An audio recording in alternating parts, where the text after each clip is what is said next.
It's no secret that being a dad is messy. But don't worry, Dr. Rocco is here to help you raise the next generation of happy and successful children.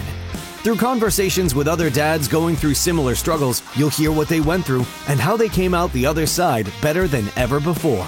If you're ready to better yourself through personal development so you can be a better dad, then listen on. Welcome to It's Dad Time. Here's your host, Dr. Rocco. All right, I think we're good.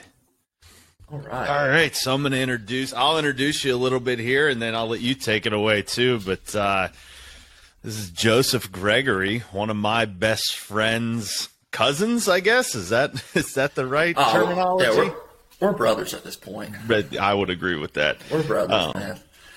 We met back when you were in high school and just murdering people on the football field. And I was adjusting you back then whenever I was, that was a while ago. And then now you're all grown up and you got you're a stepfather and have one on the way. And so I wanted to get on here and chat about it because this is about as real as it gets. You just graduated college? Mm-hmm. Yep. So obviously I met Rocco back when I was in high school. We instantly hit it off, and he introduced me to chiropractic, and it changed my life. And then I played 6 years at Limestone University. I wouldn't trade it for the world. It was awesome. Recently graduated and have officially entered the real world / fatherhood, and it's awesome. Yeah. Can't beat it. So I definitely wanted to get on and talk because, not a lot of people your age, I think, are like, you're a stepdad. That's a lot. And I don't know what that's like. I know I hit the stepdad jackpot, like my stepdad definitely treats me like I'm his son, which is great because I'm sure there's a lot of stepdads out there that don't do that, So I'm eternally grateful for that. And, I think that's probably an older trait to have, that selflessness. And when I found out, you were doing your thing and I was doing my thing, when we reconnected here, I was like, damn, man, I want to talk about what that's like alone before we even talk about, the baby on the way. And so let's start there. How did you guys come together? Did you know about this when you met her? All that kind of stuff. So kind of bounce back off what you said about having a step parent yourself. I have a stepmother. My dad got married back in 2017, right when I graduated high school, and she completely changed our lives. She was amazing. She cared for me like a son. She really dramatically changed my dad from his personality of being such a high-strung guy and very just rah, rah, rah to okay, let's take a step back and see how this is. So that's awesome. I kind of got a sense of that, but so me and my girlfriend, her name is Sydney, we kind of had mutual friends growing up through high school. And it was one of those things where we kind of knew each other but didn't know each other, if that makes sense. Yeah. Funny enough, my junior year of college, I was on a dating app, and we met on there, and she was looking to date. I really wasn't. We were kind of like, okay, hope you have a good life. Hope to see you around. Sure. So, funny thing was, I work for a roofing company, and I'm always kind of wanting to do the abnormal of posting videos. So I was like, heck, let me jump out of the car having 80s rock in the background. Let me get you a new roof. And I did it, and I posted on Instagram, and it kind of blew up along the community. And she slid in my DMs, was like, hey, how are you? And I was like, oh, I'm good, and we kind of hit it off, and I was like, hey, I need that new roof. Yeah. So when she hit me up, I kind of looked through her page and I saw she had a daughter. And I'm like, oh, okay, awesome. That's cool that she has a daughter. So I was like, hey, if you're not busy this weekend, let's get dinner. Let's, hang out, kind of a little date. She's like, for sure. So we met at RJ Rockers in Spartanburg, and we instantly hit it off. We had the same personality. We had the same likes. We had the kind of same views on being a parent or soon to be parent.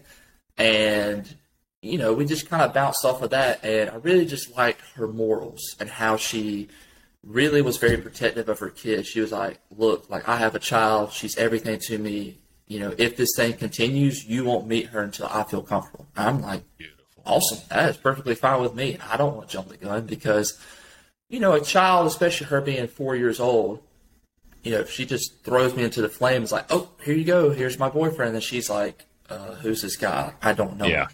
Yeah. So, we started dating, and I would just kind of periodically go to her house and kind of just like introduce myself, like, hey, I'm Joseph, how are you? And like just be a good like person to her, play with her. Then I would like kind of bring her gifts over, like flowers, candy, a doll or something. And then slowly but surely, she would kind of like get comfortable with me. It took a while, even after 6 months of us dating. Right. I'd go over and she'd be like, hey, just kind of like that guard she's always had. And Sure. I was just kind of like, hey, like it's me, like, but as soon as I leave, she would be like, oh my God, like I miss Joseph. Like, I wish he was still here. Like, what's he doing? Let's call him. Yeah. Just that kind of thing. And then now that we're all living together, it's starting to like take notice of how she's becoming more closer with me. Even when I don't see it sometimes, I can always tell. There'll be little moments she's like, hey, I love you. Hey, I'm going to miss you. Like, hey, thank you so much for helping me, this and that. And like, tugs my big old heartstrings. like this morning we're sitting here. She's like, hey, I just want to say I love you. And I'm like, oh, stop it. I'm like, you're going to make me cry. Dude, I'm going to tear up. It's never going to not tear up, I'm telling you now, especially with the one on the way. You're going to have two of them doing it. Oh man. I'm going to be crying. Yeah, My big self's going to be crying.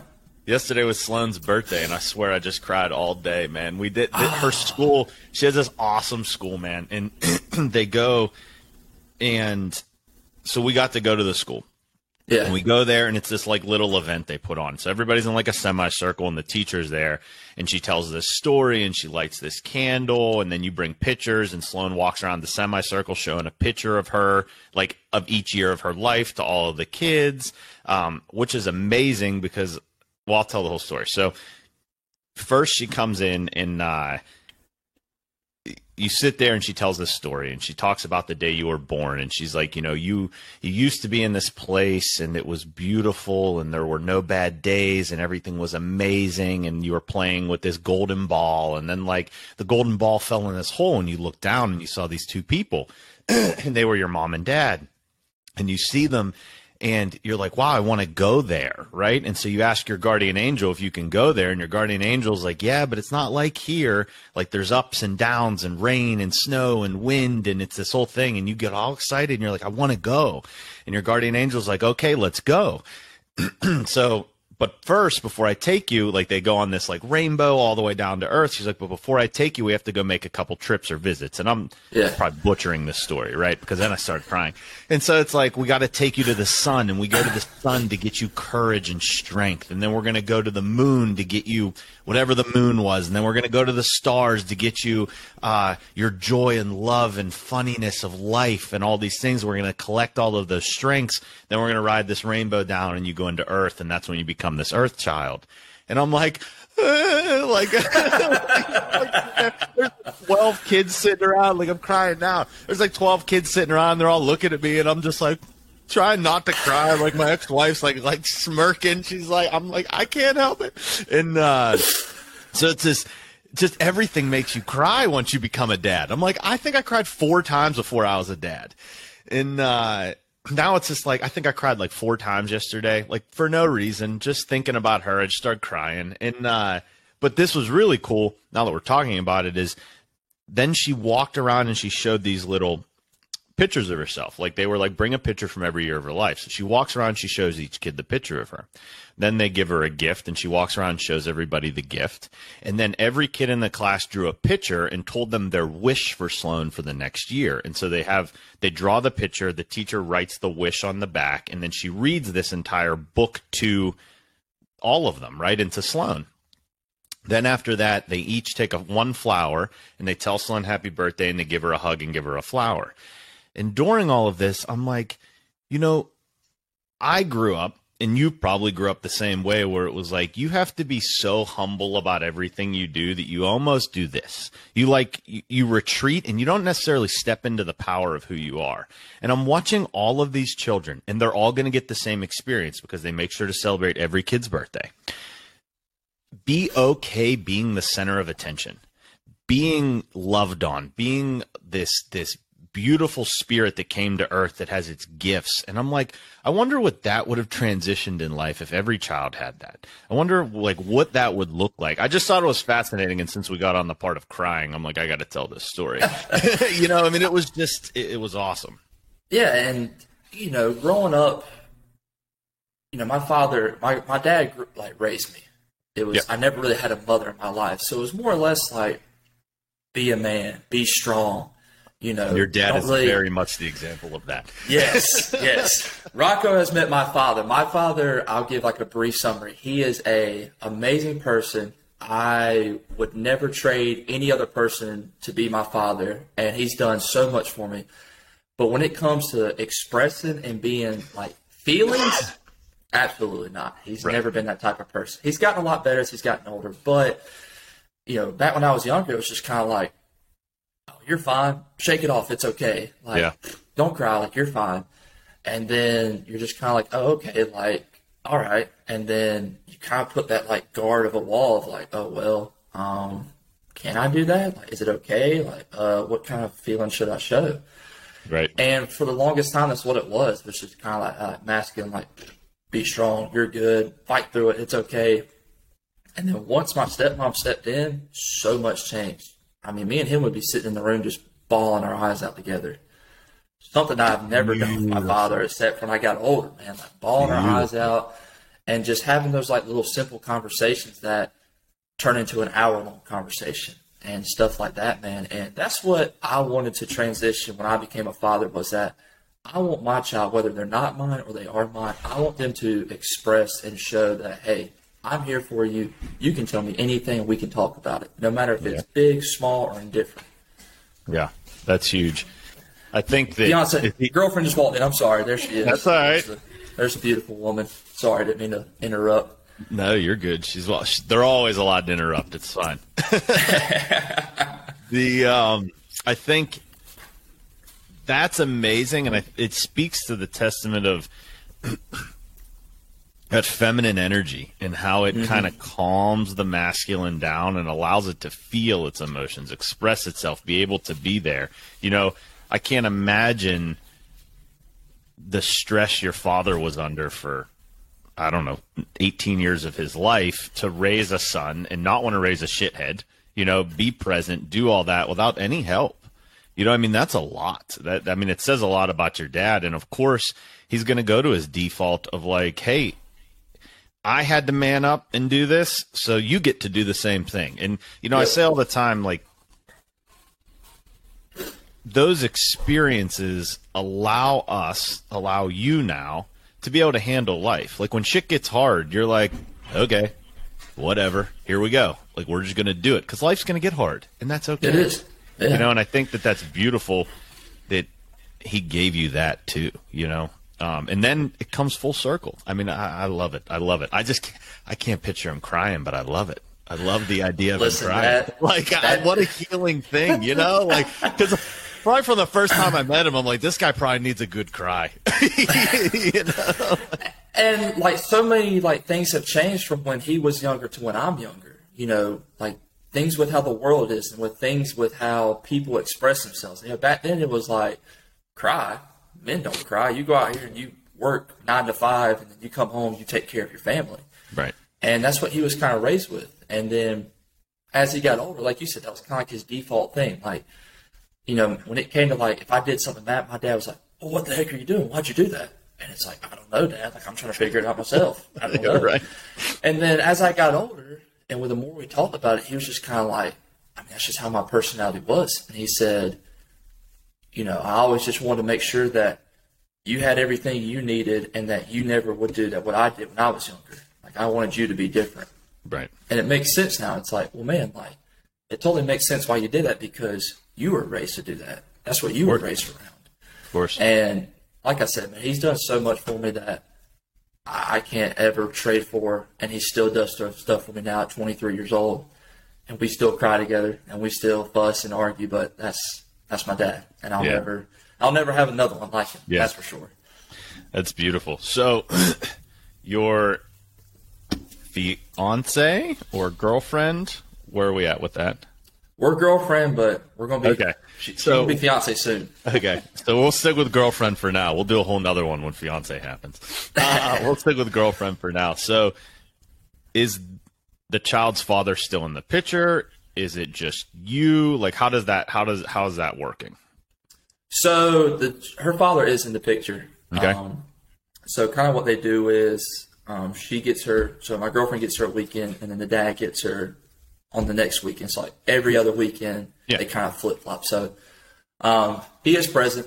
She always sees him on Mondays, Wednesdays, and then, like I said, on the weekends. Beautiful. Good. So he's there 50% of the time. So that's good.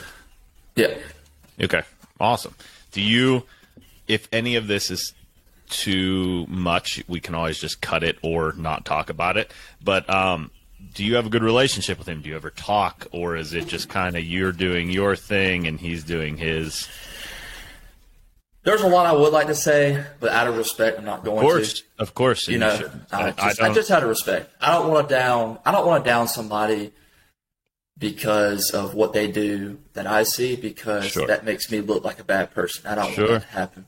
I mean, when I started this, part of my thing was I don't really bring up Christy or any of those things because it's not my place.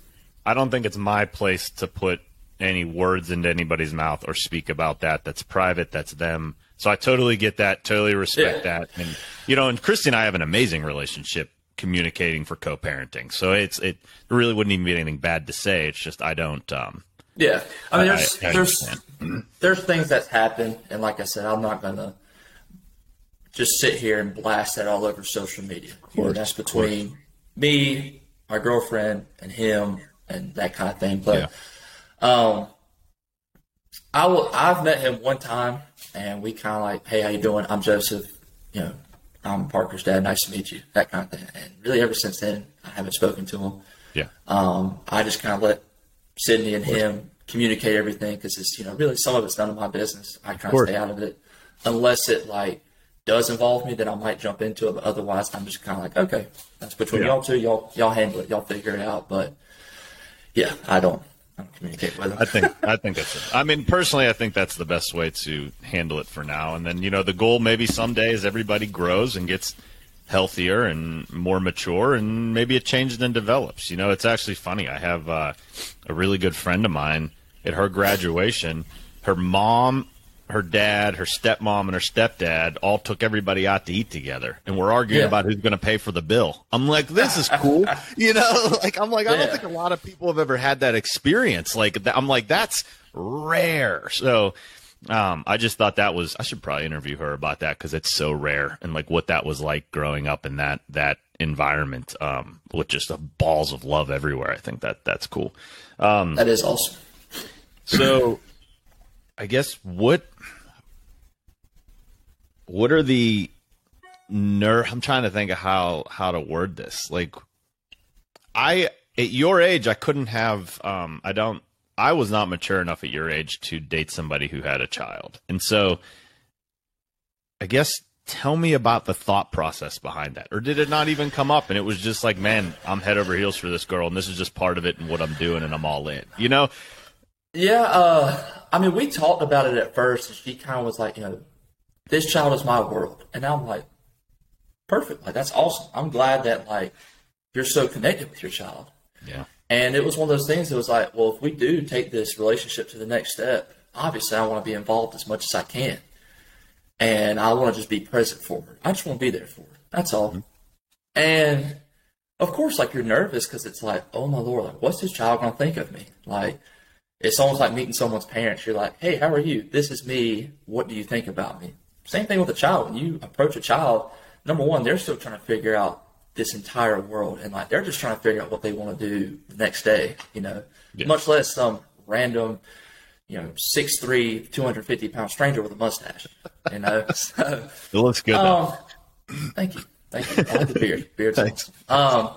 But yeah, I mean, I was super nervous, man. I was. I will be straight up. I was very nervous. And I was just kind of like, let's just take this step by step. Let's not rush into anything. We don't have to jump the gun and say, hey, I'm going to be your dad. No, I'm going to let her make that decision. Because in the end, when she gets older, she's going to figure out, okay, this person was here for me and they did this for me, and this is why. So, like I said, gradually, I just kind of like would take baby steps. I come over there and like see her and just talk to her. Hey, how was school? How was your day? Like, what are you and your dad going to do? Like, that kind of thing. And then, you know, I'd bring her like some flowers for her and her mom, and I'd be like, here, you know, here's some flowers for you guys. Love y'all.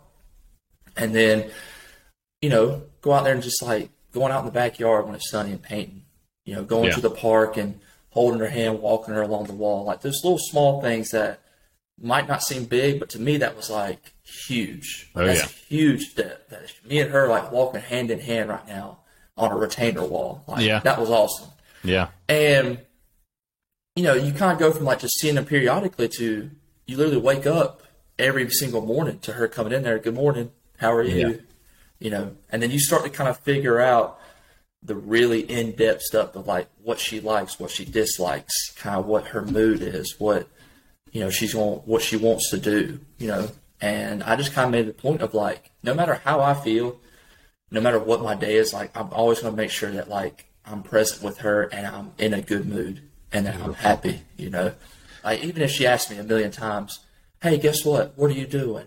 Why'd you do this? Why are you doing that? It's like, hey, because this is why. But she's amazing, man. She is such a smart kid, and she's so just like brilliant and so active that sometimes she wears me out. Oh yeah, they will wear you out.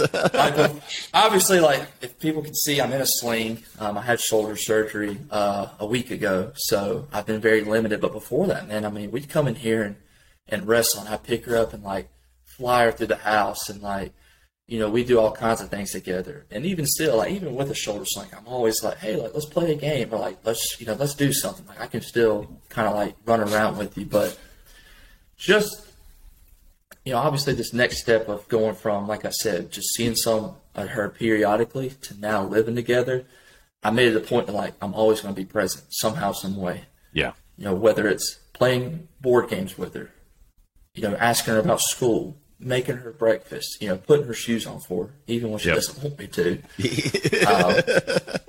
But just that, man, because she is a very independent person. For her to be 4 years old, she is very like, I can do this, let me do this. And I'm like, beautiful. Cool, like, do that. Like, figure it out, because at some point you're going to have to. Yeah.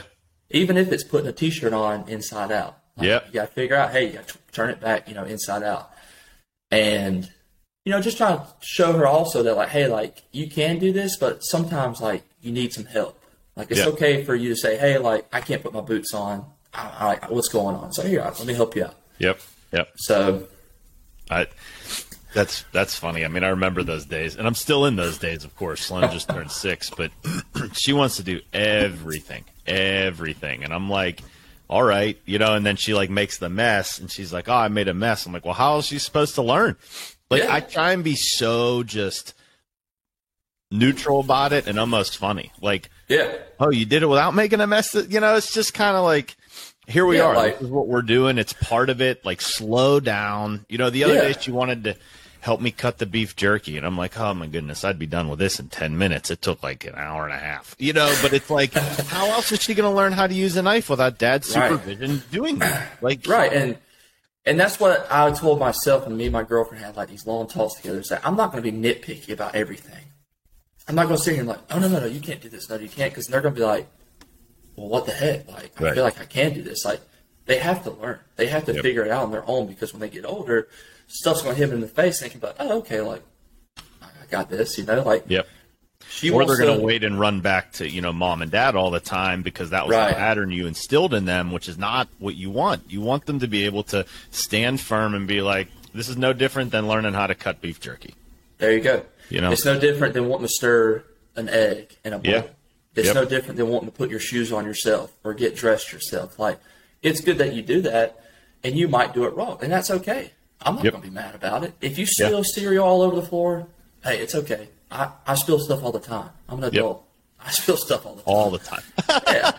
The time. And I'm not going to get mad at her. Like, she was eating cereal the other day, and she spilled a little bit, and she kind of looked at me. I was like, it's all right.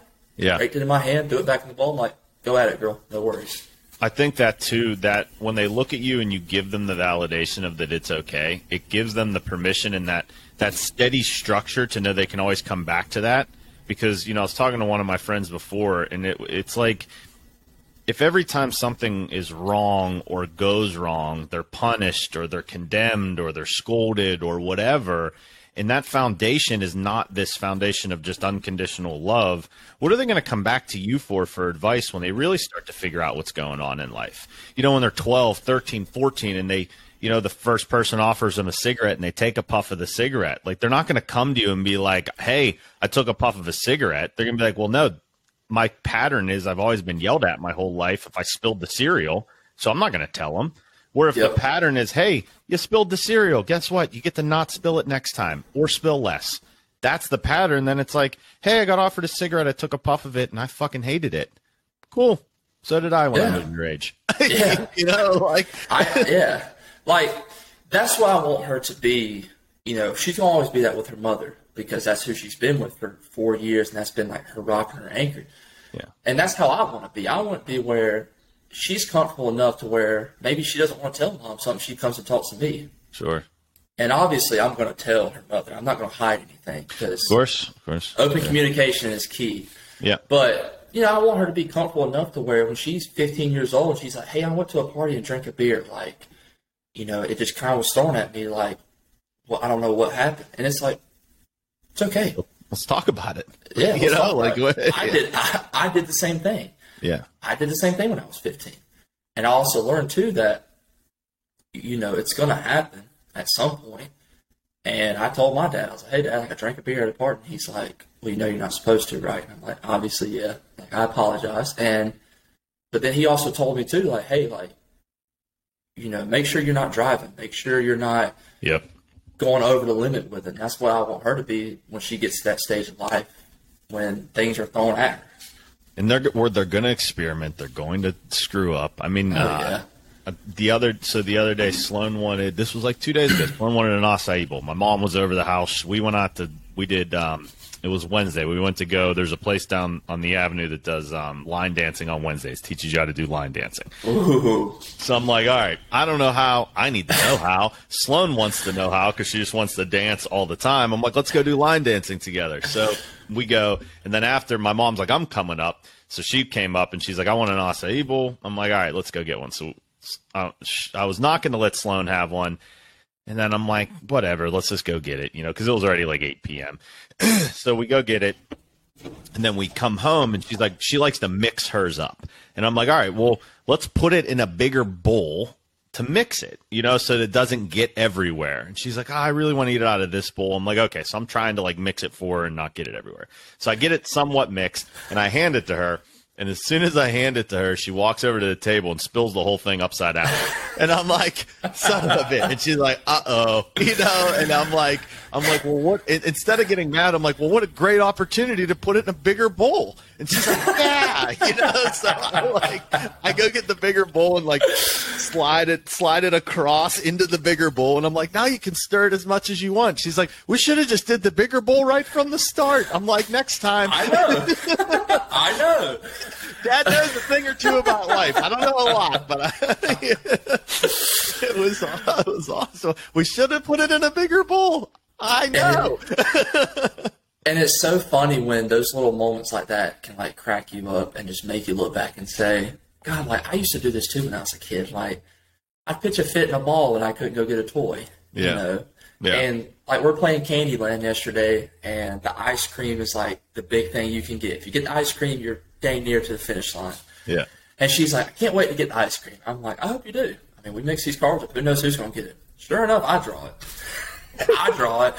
And she's like, I'm done playing. And I'm like, it's okay. Like, it's okay. Like, I got the ice cream. But look, if I win, I'll give you the win. She's like, nope, I'm done playing. I don't want to do it. And I'm like, okay. I mean, well, I guess we just got to put it up, you know?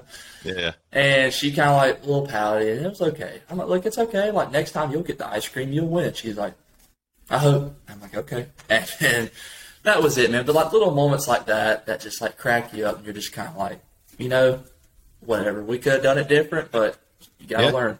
You got to learn. I mean, and that's the amount of things I could have done different in my life, and the amount of things that, like, even with her, I think about it all the time. It's like, damn, I wish I had that one back.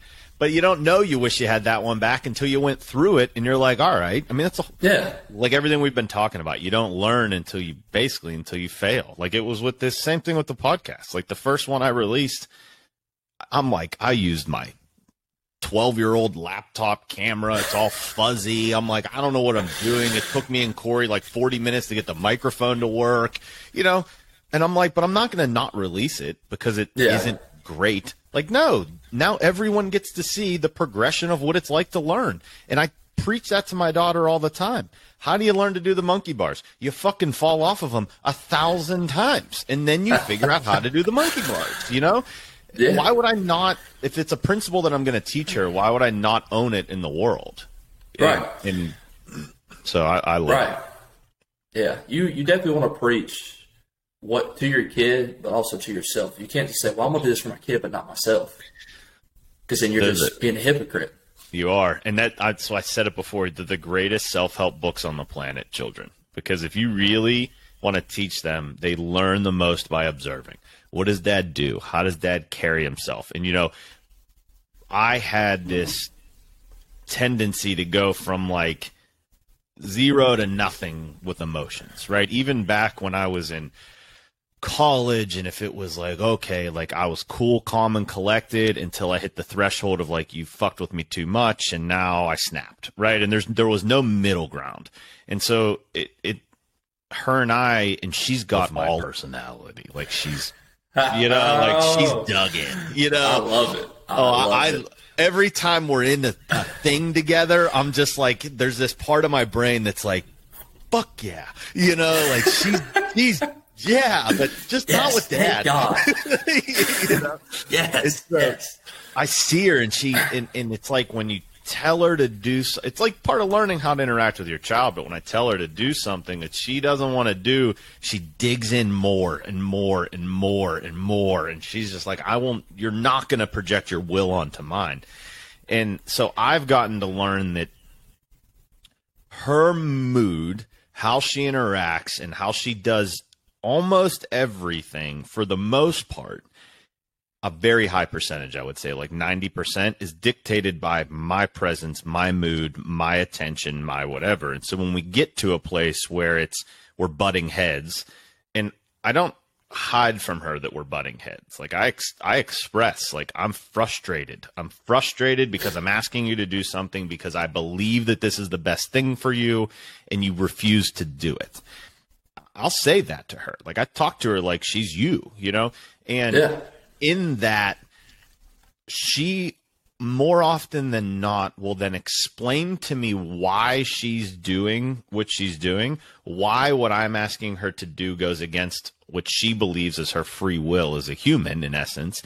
And almost always we come to a calmer, logical conclusion that she was right all along. She knew exactly what she wanted. She knew why she wanted it. But like dad, she doesn't necessarily always explain it. She jumps right to the end result. And so I'm getting to show her how to explain it to avoid that end result of the frustration. And it's beautiful, but it takes time. It took 5 years of not knowing how to do that to get to the point where we're doing that over the last year. And this is kind of how it is with, you know, me and my stepdaughter. I mean, this is someone else's child. Me and her do not come from the same cloth. But I will treat this child like my own. Yeah. Because, you know, she's with me every day. And, you know, I want to set an example of, like, look, we may not be, and eventually you'll understand this, like, we may not be cut from the same cloth, but, like, by God, I'm going to do whatever I can to make sure that you understand how this world works, how to go through it the right way, and be the best person you can be. Yeah. And I always tell them, like, express yourself. It's okay to cry. You know, it's okay to get upset about something. You know, even if it's the smallest thing, do it. Express yourself. Be upset. Get a little fired up here and there. It's fine. I tell that all the time. Like, it's okay. Like, it's okay. It's not a biggie. Guess what? This will be over. We're moving on to the next thing. You'll forget about it. Yep. One of the things that I teach Sloan is we're allowed to have our feelings. We're allowed to have more feeling. We're allowed to have more than one feeling at the same time, which I don't think anybody talks about that. Like, you can be sad and angry at the same time. You can have multiple feelings at the exact same time. You're allowed to have those. and you should express them. So if we're in a situation and you need to cry or you need to get angry or you need to be frustrated, whatever it is, I want you to feel your feelings. I want you to express your feelings. Very normal. But in this home, we do not stay in our feelings. They do not control us. We control them. So that's part of honing in on your child. You have to be very present with them. You have to know your child. Once you start to know your child, you know where that threshold is very acutely of she's not feeling them anymore for the sake of feeling them, expressing them, and moving the energy. Now she's living in them.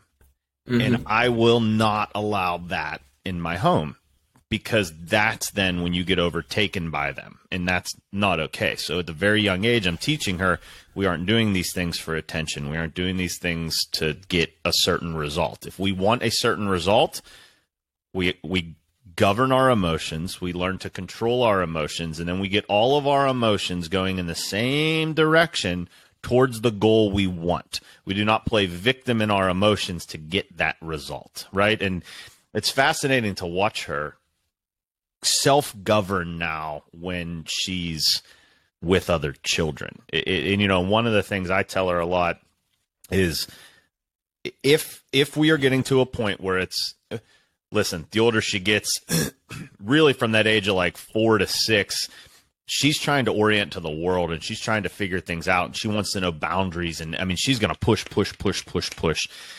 And so I'm like, okay, how am I going to interact with a child that I want to encourage her willpower? I want to encourage her stubbornness. I want to encourage these aspects of stubbornness in terms of honoring who she is in the face of someone not wanting her to honor who she is. And I, like, when she gets to those points, what I will tell her is, Sloan, I am unwilling to participate in this behavior cycle that you're in right now. I'm going to go do this. If you need me, you're welcome to come get me or whatever we need, but I'm unwilling to accept this behavior right now, right? So we were playing. Well, she was playing, and the person she was playing with was not acting appropriate and was, you know, Sloan didn't like the way she was behaving, and it was like pushing at Sloan, right? And it was pushing into her boundaries. And Sloan was like, stop. I'm not going to participate in this behavior right now. And I was like behind the person, like I was behind them, and Sloan like looked up, and I was like, yes. You know, I'm like, and she specifically said unwilling to participate. She said those words. I'm unwilling to participate in this behavior. And I was like, God. I had both my thumbs up. I'm jumping up and down, and she like looked at me and she gave me this little smirk. And I'm like, they fucking get it. Like, even in scolding or whatever, you're guiding how they are going to interact with everybody else. And I was like, fuck, that puts so much pressure on you as a dad. But we get to rise up to that occasion, you know, because we are raising the next generation that is hopefully going to turn the ship around. I mean, I just read a statistic the other day. Fatherless homes, children in fatherless homes are 75% more likely 10 times more likely to end up in a substance abuse program as a youth, and 75% more likely to, or they make up 75% of the adolescents in substance abuse homes. There was a statistic I saw. I'm not going to sit here and I'm trying to quote, I don't know how many percent, but you know, people without a father are more likely to end up in jail than someone with a father. Yeah. Oh, it's crazy. And I think it's like 80%. It's a high. I can't remember what it's scary, the number of that. It is.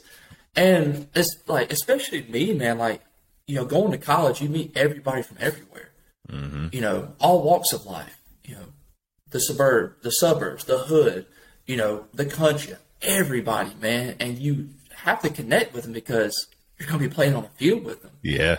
But it's so crazy, man, how I talk to people and they're like, yeah, man, like, you know, my parents are separated. They're like, I don't know who my dad is, you know, I don't really know who my mom is. And it's like, man, like, you know, I can relate to that because my parents separated. Yeah. And I never really had a relationship with my mom. You know, my mom was very in and out of the picture. So I understood, but it's like, man, like I had a dad who taught me like, hey, this is how you have to be. Like, this is what you need to do, because if you don't, this is where you're going to end up. And then you see it when you're 23. And, you know, I got a cousin who's almost 13 years old. And then when he's talking to me about like what happens at school and like what he does, it's like, oh my gosh, like now you see it. It's like, oh my God, this is really happening. And I've seen both spectrums of a child so young, you know, who's living that life of like balancing a mom and a dad and then a new step parent, obviously with mine. And then, you know, I have a cousin who's in middle school. He never really knew his dad. His mom is not in the picture anymore. You know, my uncle, Cameron, adopted him. And, you know, he's a smart kid, man, but his life was nothing but chaos. Yeah. He grew up where it was like, I don't know where I'm going to be. I don't know where I'm going to live. Like, I just have survival to mode survive all the time. Yeah. Literally. It's like fight or flight. And me and him talked, man, because I practically raised him since he was a baby. I was always around him. And now that he's so like older, he's kind of starting to see things. And I'm trying to just like teach him like, bud, like when you do things right and you understand these things and you take it and put it into perspective, it's so much easier. And like you start to see things more clearly that you're like, holy shit. Wow. What the fuck? Like what? That was so simple. And, you know, that's what I want to do with not only my stepchild, but the child I have coming up, because, you know, I'm still young and I still got plenty of years to see how this world is going to be, but things are changing, man. Things are just starting to get crazier and weirder. Unfortunately. And they are. And I think it's up to, I say this, I believe the way to self-correct society, and not that society needs corrected. I'm very much in the camp of, you know, do whatever you want to do, but don't impress your beliefs upon me. Right. The way it gets self-corrected is fathers stepping up again, right? And it starts in the home. You can extrapolate all of the shit going on in the world back to the home. Back to the home. Back to the home. What was the dad? And, you know, I don't want to speak as a mother. Mothers are very, very important. Look what happened when a woman got introduced into the relationship with you and your father. Look at that level of healing, right, that happened. It's a beautiful thing. So ideally both there. But I can speak as a father because I am a man and I am a father. And I believe strongly that the presence of the father figure can literally change the world if we start now with this generation. And in the next 10 to 20 years, we have a completely different generation that's being brought up of a different sound foundation. And with that, I haven't looked up the statistic yet, but I was just being told about it the other day that there's a research that was done with fathers. If the father was present if the mom and dad were together and they stayed together, the kid had, you know, whatever rated life, like a good life. And then if the mother was present and the father wasn't present, all of those things started to happen that we talked about. The increase in the suicide rate, increase in poverty, increase in jail, increase in substance abuse, increase in all of these things. But if the father was present and the mother wasn't present, it was equal to raising the child as if the mom and dad had stayed together with all of the statistics. And it's fascinating that you bring this up because now I think about you and Preston.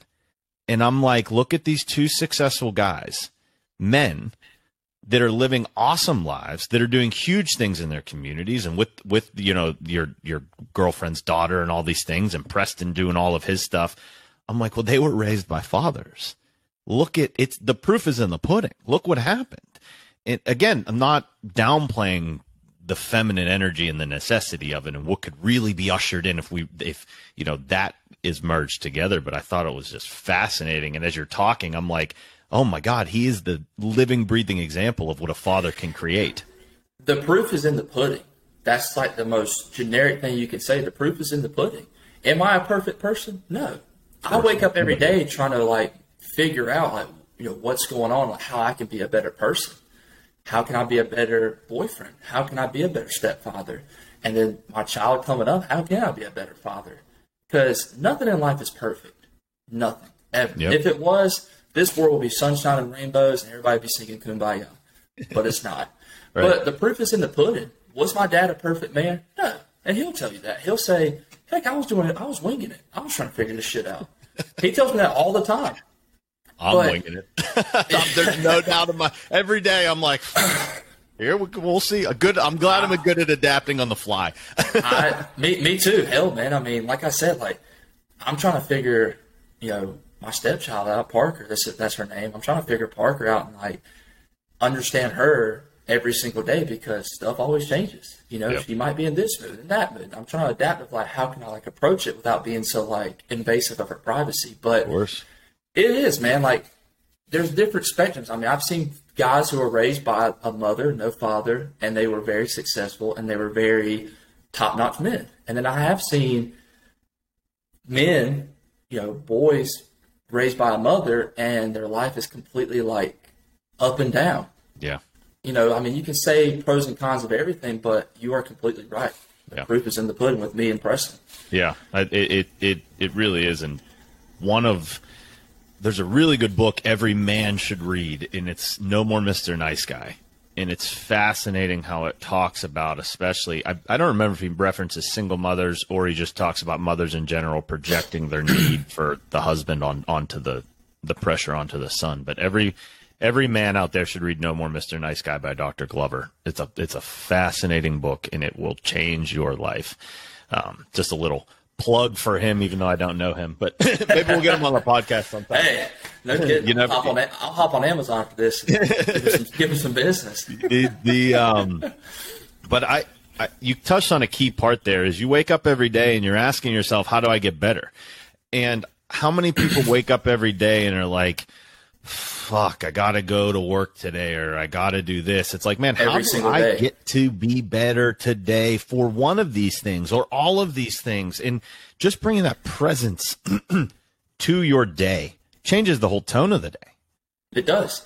And I read a book, and this doesn't really have to do anything with like a motivation or anything, but it was a finance book, Dave Ramsey. It was, I'm trying to think of what it's called. It was a book about like how to change your wealth, how to change your lifestyle, and not become a millionaire, but to change your lifestyle to make money. Yep. And the key thing he said is you look at yourself in the mirror every single day. It's not your boss's fault. It's not your mom's fault. It's not your spouse's fault. It's you. Yeah. You wake up, you look at yourself in the mirror every single day. You have to change what you do. Yep. You have to change your spending. You have to change how you spend your money, where it goes. Same thing with being a parent. Same thing with being a spouse. You wake up and you look at yourself every day in the mirror.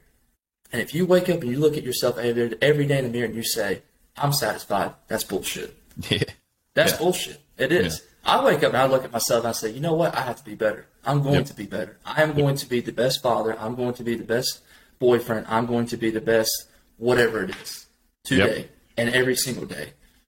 And I think people shy away from that because when you do that, the pressure rains down on you, and it just does, and it's going to. But I like that. There's something about that pressure of like, I'm going to be the best fucking father on the planet. And it's like, damn, that's a lot. It's heavy. Like Sloan watches everything you do. She watches how you put your socks on. She listens to how you talk to somebody on the phone, how you answer the phone, how you go to bed. What do you do? Are you up in the morning reading, or are you rolling over and groaning about wake? Like she watches every little thing, and it's like that pressure's immense. And you know what I found myself recently doing, because so I hired, and I've talked about this on the podcast before, I hired a trainer because I was struggling to prioritize my health, right? Mm-hmm. And you can ask Preston, I'm notorious for just not eating.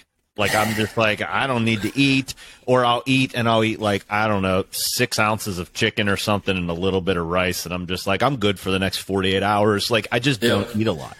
And I've noticed now with the trainer, the more I eat, obviously, I'm a doctor. I know these things. The more energy I have. Imagine that. Yeah. Imagine if you eat enough protein, you feel better, right? So, but my default setting for years and years and years and years, really once I got to chiropractic school, so like for a decade, was I'm just not going to eat because I don't have time, or all these made up stories. So part of what I've been working on, because it's been this cycle for these last 2 months of like following it and not following it, following it and not following it, and not letting myself beat myself up. But the thing I'm getting to is I ask myself often now. So I have Sloan Monday, Wednesday, and every other weekend, Fridays and every other weekend. So it's a exact 50-50 split. Mm-hmm. When I'm with her, it's easier for me to do all of these self-development, these personal development things, because I know she's watching, and I've accepted that pressure that I've put on myself, because it right now is fuel. And what I've done now is when she's not with me, I find myself asking, like last night, I didn't want to go to the gym. I got my hair cut, at like 7 o'clock. He came over, he cut my hair. My buddy was over, he cut his hair. And I didn't want to go to the gym because I was tired. And literally the thought went into my head, yeah, but what if Sloan had a camera and was watching you right now when she's not with you? Like, what if Sloan's watching you while you're not with her? What would she think? What example would that leave for her? And do you want that? Because you're the example of what she's going to marry someday. And I'm like, God damn it. Put my pants on, and I wouldn't, and I crushed it. But that has helped me reframe, and I think it's all about reframing every little thing and getting to that next level until the new patterns developed, and then you don't have to necessarily reframe what you're experiencing. But one of my favorite things based off what you talked about and getting better is Brian Tracy's awesome motivational speaker and goals and all these things. He had his big thing is, you say all the time, I am responsible. I am responsible. And when the divorce was happening, I most definitely didn't feel responsible for what was going on. But I wrote on my hand in a Sharpie so I could see it all day, I am responsible. Because I was like, I'm not going to be the victim here. I'm not going to tell a sad story. I'm not going to tell the tale of victimization and all this shit. It's just not going to happen. It's not going to get me where I want to go. It's not going to build who I want to become. So I'm responsible for all of it. End of fucking story. And I wrote it on my hand every single day. I woke up and wrote it on my hand with a Sharpie. And I was like, here we go. And that changed my life. And now it's so easy to look at everything as I am responsible because the pattern has developed.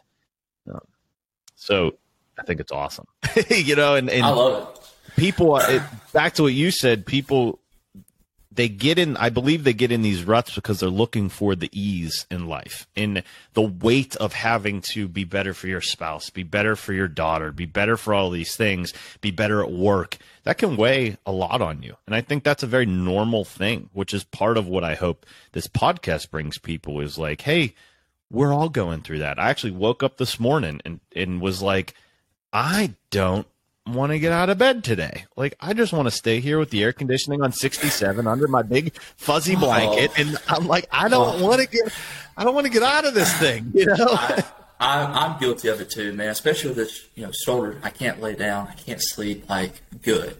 Yeah. I didn't sleep good at all last night. And I was propped up and I'm like all in a bunch. I'm like, I don't want to get out of bed. I don't. Yeah. I really don't want to, but Parker comes in, everybody's kind of laying there, and then it's like, all right, let's get out of bed, let's get out of here, let's get up, let's make the day. And then, I was so excited about this podcast. I was also nervous because this is like the first one I've ever done. And I'm like, let's get it, man, let's go.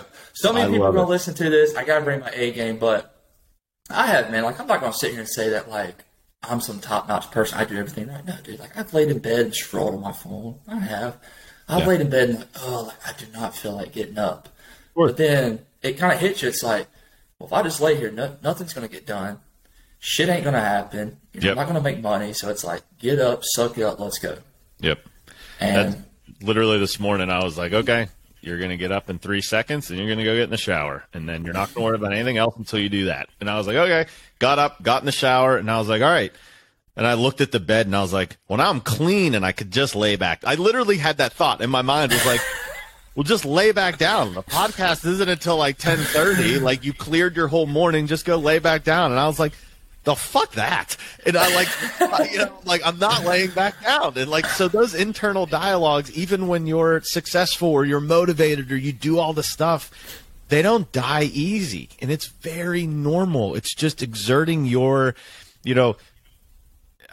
I like to talk a lot about willpower and self-care and self-love. And we have been conditioned to believe that willpower is like the way to go and forcing things. And I really like to call it, and my life coach that I worked with really like to call it self-love and discipline. Because when you love yourself and you have discipline for yourself and you want what's better for yourself, you don't have to exert willpower over something. And that changing that reference of like what it is really changed a lot for me, because it's like, man, I do love myself and I want to love myself more. And so I don't always want to have to be like, I'm going to will myself through this. It's like, well, dude, if you love yourself, you're not going to go back and lay in bed and be a lazy piece of shit this morning. You can, if that's important to you and you need that, you get to look at the next week's schedule and you get to write that into the schedule. I'm not going to set an alarm and I'm not going to wake up until 11 this day. I get to do that because I'm an adult that's in control of my schedule. But today's not the day because that wasn't your plan, and so now you got to stick with what you planned, to a degree. Of course, there's variation, but, so I think that's important, but one or two more questions before look, 11:11, that's supposed to be a good sign. Look at that. Make a wish. It's like Uranus is in retrograde. That's why you're grumpy today. See, I should have went back to bed. So what are some of the things that so you have one, you have a child on the way. What are some of the things you hope to instill in that child off the bat? Like, what are some of your goals with that as a father? I mean, this one's going to be your kin, and so I want to talk about some of the goals of what you believe you really want to create and things you want to focus on to create, this awesome, prosperous life for this child. And then I also want to chat about, have you thought about the dynamic and the pull of like what it's going to be like to have a stepchild that's not yours and have a child that is yours, and how you're going to balance that love, right? Obviously, the goals I want to have for my child is I want them to be their own person. I don't want them to say, well, my dad was like this, or like, my mom was like this. Like, no, buddy, like, be your own person. Yeah. Be your own personality. Of course, you're going to take things from me and your mom, and you're going to do things that you might have saw us do, but eventually, like, when you get older, be your own person. And I just want them to understand that you can talk to me about anything. Even if you royally fucked up, come and talk to me. Yeah. I'm not going to be mad. You might get me like, are you kidding me, dude? Like, come on, bro. Like, why did you do that? Right. And and I just want them to, number one, be their own person. Even as a young child, be your own personality. Don't change who you are. Even if you're with other people, be who you want to be. Yep. Because a lot of people like to put that like face over them that's not who they are. Yep. Like, oh, I got all this money, I got all this, and I got that. It's like, no, you don't. Don't bullshit. Just be your own person. Yep. And number two, I want them to, no matter if they're 4 years old, 10 years old, 20 years old, come and talk to me. Come and talk to your mother. Be comfortable with us. I don't want you to have that wall and that like fear of like, oh God, like if I tell one of them I did this, like they're going to be so mad at me. Oh God, oh God. Obviously I'm going to discipline them. Yeah. If they mess up like royally, they royally mess up. Like they grab a vase and I'm like, hey, don't put that vase down. They grab that thing, they throw it. I mean, I'm going to whoop them. Yeah. That's plain simple. I mean, I know people don't like to whoop, but that's how I was raised. Compared to if like, he's walking with a glass of milk and he spills it. Like, I'm not going to fret over that. But hey, it's okay. Let's clean it up. No worries. Yep. And I just want them to, be able to, no matter where this world goes, no matter what happens in life, I just want them to be ready. Yep. I just want them to be ready and understand that, hey, things are going to go down the shitter. It's going to suck. You're going to be like, what the freak? What in the hell is going on? I just want them to be prepared. Yeah. No matter what stage of life they're in, I just want them to be prepared, and I want them to be the best man and the better version of themselves. That's some goals I have because, they might take some things after me, and they're going to definitely take some things after their mother. But when they get older, I want them to look back and say, you know what? I had two good, loving parents that cared for me, that were there for me, and they taught me so much, and I'm implementing it now. Yeah. And this is who I am. Two things I want to share with that is three things.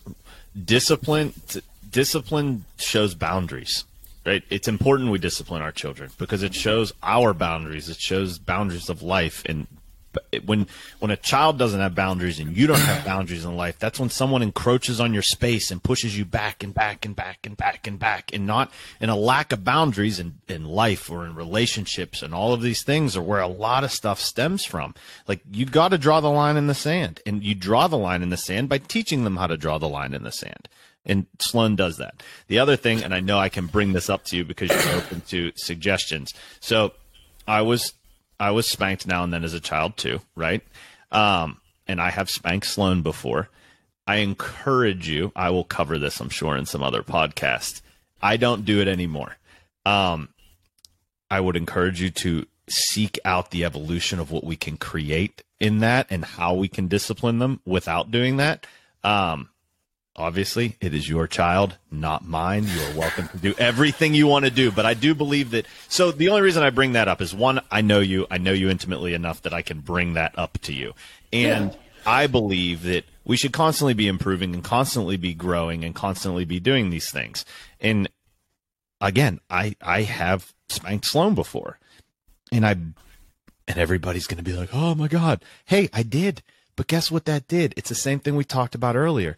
It allowed me to push myself to decide how I want to do things better. Is there a better way? And what does that better way look like? And how do I accomplish that? What's right for me is not right for you as a parent necessarily, and all of these things. But I love the idea of being honest about how I did that, and now how I don't, because I grew.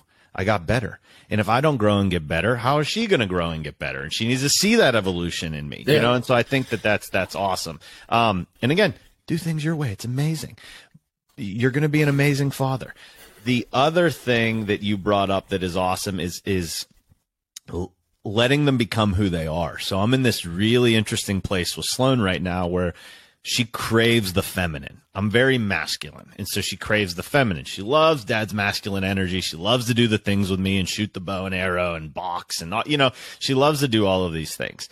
But she does crave that feminine energy. So when we're around her aunts or all of these things, she loves this. And so what she started doing recently is, I'm like, oh, well, where do you want to go eat dinner? Or what do you want for dessert? Or what do you want to wear? Or whatever these things are. And she's like, well, I'm going to have whatever Aunt Taylor has, or I'm going to have whatever Aunt Bree has, or I'm going to have whatever Aunt Maya's having, and it's like, well, they're not going to pick. Like, so I told them, I had to tell them, like, we're not going to pick and then have Sloan have the exact same thing. We will wait until Sloan decides what she wants, and then you will decide what you want, and we're going to explain to her. So my sister was over the other day, and what were we talking about? I don't know. I can't remember what she wanted, but it was something we were going to eat or do whatever. And she was like, well, I'm just going to have whatever Aunt Maya has. And she just waltzed over into the other room. And I'm like, baby girl, that's not how we're going to do it. What do you want? What do you want? And so not letting her fall into the pattern of whatever Aunt Maya is going to have, I'm going to have, and taking those extra 5, 10, 15 minutes, maybe even getting an emotional reaction from her out of frustration, but holding that line and that boundary that it's okay. And what do you really want will reap rewards later in life that are unfathomable, because she will eventually get to the patterning in life of, I'm going to do what I want, I'm going to get what I want, and this is how it's going to happen, as opposed to, this person wants me to do this, and that's how you get in those habits of pleasing others. And we don't want that, right? Yeah. We don't want to raise children to please other people. Now, it's nice to please other people. I love when people are happy with me. But at the same time, not at the expense of my happiness. Yeah. There's a difference in pleasing somebody in like a genuine happy way. Like maybe they're having a bad day and you come in there and you make them laugh and they're just like, man, like, I'm so happy you came, dude. Like, this has been awesome. Yeah. Then trying to make somebody like you. Yep. Because you're just exerting all your energy just for someone to be like, dude, what are you doing? Get out of here. I don't want to talk to you. Like, nobody wants to do that. And, that's what I tell Parker. I'm like, hey, like, what do you want? You might see something my mama likes, And my mama might enjoy that, but then you try it, you're going to be like, I don't want this. Yep. Like, what do you want? Do you want a Capri Sun? Do you want milk? Do you want this? Like, what do you want? Because in the end, it's all up to you. I can't make your decision. Yep. I can guide you somewhere, but hey, like, why don't we try this? Like, why not try this out, see what you think? But in the end, you're going to be like, I want it. I want it. I want it. I want it. And that's why I want to instill with our child coming up is like, look, buddy, or look, sweetie, whatever you want to do, you can do it. I have no problem. I'm going to guide you, obviously, in the direction of like, make sure it's the right way. But in the end, you're going to do what you want to do. Yeah. And you brought up whoopings, and listen, I'm not like going to just bring out the belt every single time. I obviously know that, but I guess it's probably good for the followers. Yeah, this is for the viewers. This is for the followers. Listen, I'm not going to just whip out the belt and like spank my child every single time they do something. No. I have learned growing up and like the experiences I had that like I got whoopings all the time, and I still went back and did it. I still went back and did the same thing. But when someone sat down and talked to me and they were like, I'm really disappointed in what you did, that hit so much harder than getting my butt whooped. Yeah. That hurt. That hurt. Especially as a man, because you weigh things out in your mind. You're like, oh my God, I'm going to get whooped, but I want to do this. I can handle it. I'm going to do it. Yeah. you can take a butt whooping. You can kind of like bite the bullet. But when someone like my dad sat me down, he's like, Bud, I'm so disappointed you did that. I can't, that disappointed me. I'm like, oh, dude. Yeah. Oh, man. And that's what I want to do for both Parker and for my child is listen, like, you're going to mess up, and I'm going to explain to you that what you did was wrong. Yep. Now, boy or girl, if she walks up and slaps Parker in the face or, like, does something like that, then that's going to be like, hold on, wait a minute, get your butt over here. Hold on a second. But, no, that's not going to be like numero uno every single time they mess up. No, I just wanted to clarify that. I said that. I know you understand, but I want, It's a good idea. It's a good idea. Like, oh, my God, like, this guy's just he's out here just beating kids. Yeah, he's out here just whooping the shit out of kids. No. I'm clarifying that. Like, listen, like, there might be a time I do it, and listen, I will feel terrible because I understand my dad just tell me, he's like, this hurts me more than it does you. And I'm like, what? Bullshit. I'm getting my ass whooped, dude. Damn. Yeah. But it does. Like, you don't want to whoop your child. I mean, nobody wants to. But, and then, your next question, that balance between a stepchild and a child. I mean, me and my girlfriend, we've had those conversations. Yeah. And like she said, she's like, I literally lived in these 4 years, all of her existence, me and her. It's literally been me and her. And we've done everything together. And that's a special bond that most people don't have. Yeah. And I admire it. I tell all the time, I love y'all's bond. Y'all's bond is amazing. Yeah. I don't ever want y'all to break it. And I always told her, I said, she, he, she, whoever, whatever the Lord blesses us with, they're going to get love the same as Parker gets love the same. Nothing's going to change. I'm not going to show attention to one than I would the other. They're going to get the same amount. And, I kind of told her, I said, we just have to explain to her, like, when a baby is born, they can't do stuff that you can.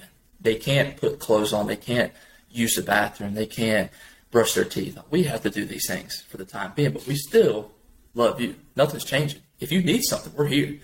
But we're just trying to get her to understand that, someone new is coming into this world, just like you did when you were a baby. And you just kind of have to understand that they might get a little bit more attention because they need it, but nothing's getting it taken away from you.